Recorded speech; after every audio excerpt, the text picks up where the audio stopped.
బా చలి మస్తు పెడుతున్నది కదా. ఓహో ఇక దాని కాలమేనా? చలికాలంలో చలి పెట్టకపోతే ఆనలు కొడతాయి అనులా. ఎలాగెలాగా? ఇవాళ ఏమైంది అనుకున్నారు మా ఇంట్లో? చెప్పండి సార్. ఏంది ఇవాళ సామెతలు లేవు, సంగతులు లేవు. నా ఇంట్లో ఏమైందో చెప్తా అంటున్నాను అనుకుంటున్నారా? అద్దాం, ఆఖరి దాకా ఆడికే అద్దాం. కానీ జర మా ఇంట్లో ఏమైందో చెప్తా.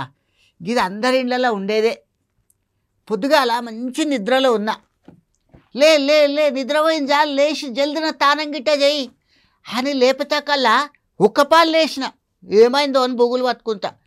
ఏం కాలే. అప్పటికే మా ఇంట్లో పిల్లలు పెద్దోళ్ళు అందరు లేచి తానాలు గిట్ట చేసి మంచి బట్టలు వేసుకొని యాడికో పోయేటందుకు తయారుగున్నారు. అరే ఒక్కపాలు అప్సూస్ అయినా.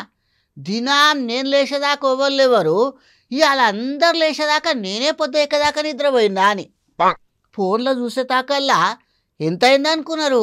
5 గిట్టగాలే. లే మళ్ళా గుడికాల మస్తు పబ్లిక్ అవుతారు అనేతాకల్లా యాదికి రాలే ఏందబ్బా అని.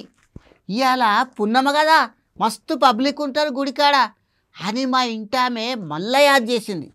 అబ్బా పున్నమ మళ్ళా తినాలకు వస్తుంది కదనే, అప్పుడు పోవచ్చు నన్ను జరసేపు నిద్రపోని అని మళ్ళా నిద్రపోబోతుంటే అయ్యో మంచిగానే ఉన్నది అయ్యో నీ సంబరం. ఉట్టి పున్నమ కాదు, డుప్కి పున్నమ, గదే కార్తీక పున్నమ అని జరంత రుంజి చెప్పింది. గంత రుంజి చెప్పినాక మళ్ళా నిద్ర వస్తుందా? ఏడొస్తుంది. బాత్రూంలో బకెట్ల నీళ్ళు నిండా నింపి పెట్టిర్రు నా కోసం. ఉడుకు నీళ్ళు అనుకొని చెయ్యి పెట్టేతాకల్లా చల్లగా ఓయమ్మకి చల్ల నీళ్ళతో చేయాలనా తానం అని నేను కూడా రుంజి అడిగిన. ఆవు ఉత్తి తానం కాదు, నెత్తిమించి చెయ్యి తానం. ఇంట్లో ఆడోళ్ళకించి జవాబు రానికి లేతుంటుందా? వణుక్కుంటా గట్లనే తానం గీత చేసుకొని వచ్చిన.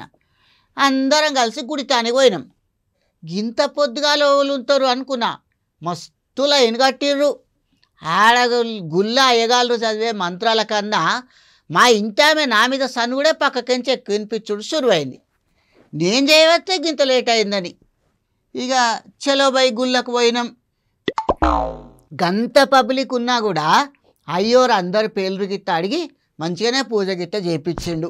దేవునికి దండం పెట్టుకున్నాం, బయటకు వచ్చినాం.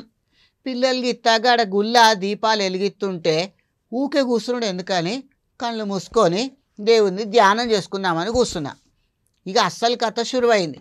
గుళ్ళ పంతులు చెప్పినట్టు ఇవాళ దేవుణ్ణి ఏది అడుగుతుంది అయిపోతుందా? మరి చాలా అడగాలే.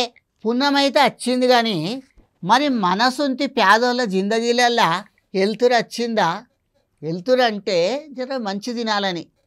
ఆడ ఏపీలోనేమో ఒక చంద్రుడు, తెలంగాణలోనేమో ఒక చంద్రుని శిష్యుడు. వద్దుల్లా మళ్ళా గట్ల అంటే కోపాలు వస్తాయి. గప్పుడే ఓలో గీ మాట అంటే రేవంత్ అన్న మస్తు గరమైండు, నేను ఓలకు శిష్యుడిని కాను అని. సరే కాకపోతే మనకెందుకు కానీ కలిసి అయితే ఒక్క పార్టీలో పని చేసిరు కదా. ఈయనకంటే ఆయన ఉమర్ పెద్దదే కదా, కొన్ని పాఠాలనే నేర్చి ఉండవచ్చు కదా. ఓట్లు వేసినాం, కాంగ్రెస్ పార్టీని గెలిపించుకున్నాం, రేవంత్ అన్నను సీఎం సీట్లో కూకుండా పెట్టుకున్నాం. ఓట్లంటే యాదికొచ్చింది, ఏడాది కాలే మనందరం ఓట్లేసి. అధికారంలోకి రాకముందు చెపాంచిన పేపర్లు ఇంటింటికి వచ్చి చెప్పిన ముచ్చట్లు యాదుకున్నాయా? అధికారంలోకి రానికి మస్తు చెప్తారు, అధికారంలోకి వచ్చినాక కూడా గవన్నీ యాది పెట్టుకుంటారా అని అనుకుంటాం. గది కూడా నిజమే. కానీ ఏం చెప్పిండ్రు, ఏం చేస్తున్నారు, చెప్పినా ఎందుకు చేస్తలేరు, ఇంకా ఇవన్నీ అయితే అనిపిస్తూనే ఉంటాయి కదా. మస్తు చలి పెడుతున్నదయ్యా, జర్రంతా ఛాయ్ చుక్క పోయి రాదుండి.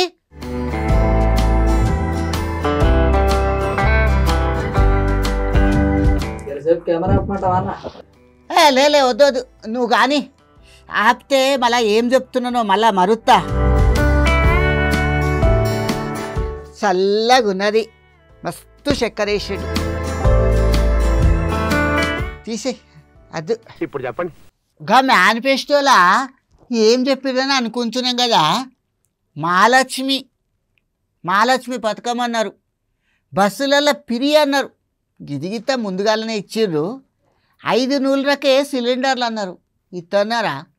అందరికి అత్తున్నాయా? వచ్చిన వాళ్ళకి అత్తున్నాయేమో, రానోళ్ళు ఎదురు చూడవత్తిర్రేమో. రైతు భరోసా అన్నారు. ఈయన నీకు ఈ ముచ్చట మస్తు ధైర్యంగా ఉన్నది కానీ భరోసా వచ్చిందా మరి? అత్తదేమో ఎదురు చూద్దాం. రుణమాఫీ, రుణాలు ఉన్నాయి, మాఫీ సంగతి పరమాత్మునికి ఎరక. రైతు అంటే ఓలు, భూమిలో ఇతనం పెట్టి పంట మొలక వచ్చేదాకా ఎదురు చూసేటోడు. గిది కూడా గంతనే. మరి ఓట్లేసి గెలిపించుకున్న గవర్నమెంటు అన్ని చేసేదాకా ఆశగా ఎదురు చూడదా? ధరణిని భూమాత చేసాడు. ధరణి అన్నా భూమాత అన్నా మన అమ్మనే. పేరు ఏదైతే ఏంది కానీ మంచిగా మన పనులు అయితే చాలు. ఇంకా చెప్పుకోనికి చాలా ఉన్నాయి.